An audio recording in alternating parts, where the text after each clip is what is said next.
Ставањето на струшкиот градоначалник Рамис Мерко на црната листа нема никаква правна последица во Македонија, но го разбуди раскараниот судски совет. Формираат комисија за да го чешлаат струшкиот суд по наводите на Стейт Департментот дека Мерко се мешал во судски предмети. Од таму за телевизија 24 велат. Судскиот совет ќе ги провери наводите на Стейт Департментот и американската амбасадорка ќе формира комисија која заедно со координаторот за овој суд од редот на членовите ќе направи посета на струшкиот суд, за да може на лице место да направи контрола на наводите. Но напоменуваме дека овие постапки во ниту еден случај не се доведуваат во врска со градоначалникот на Струга Рамис Мерко, туку станува збор за конкретни предмети во кои се засегнати странките.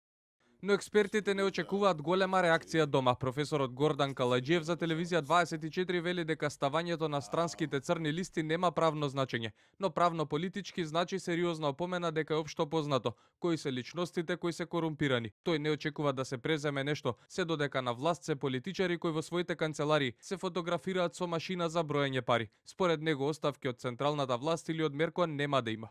Кај сте голот и лесно е да се даде гол на овие ситуации.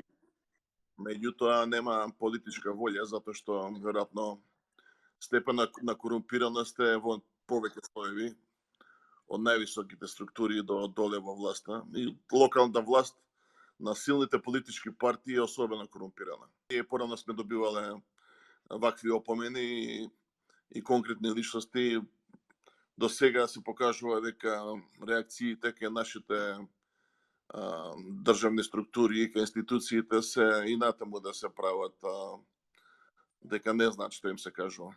За разлика од Калајџиев, вице-премиерката за добро владење Славица Грковска очекува реакција од домашните правосудни органи. Денеска преку Facebook порача: Јасните пораки и конкретните чекори кои ги превземаат нашите меѓународни сојузници во борбата со корупцијата мора да бидат соодветно разбрани од домашните правосудни органи, бидејќи нивната основна улога е да обезбедат еднаквост на граѓаните пред законот и да испорачаат ефективна и неселективна правда. И додека не стивнуваат реакциите, обвинителството спие. Се уште нема никаква реакција. Дали ќе преземат нешто откако струшкиот градоначалник осамна на црната листа на САД со обвинувања за вмешаност во значителна корупција и за мешање во судски и други јавни процеси. Го направи и градоначалникот на Охрид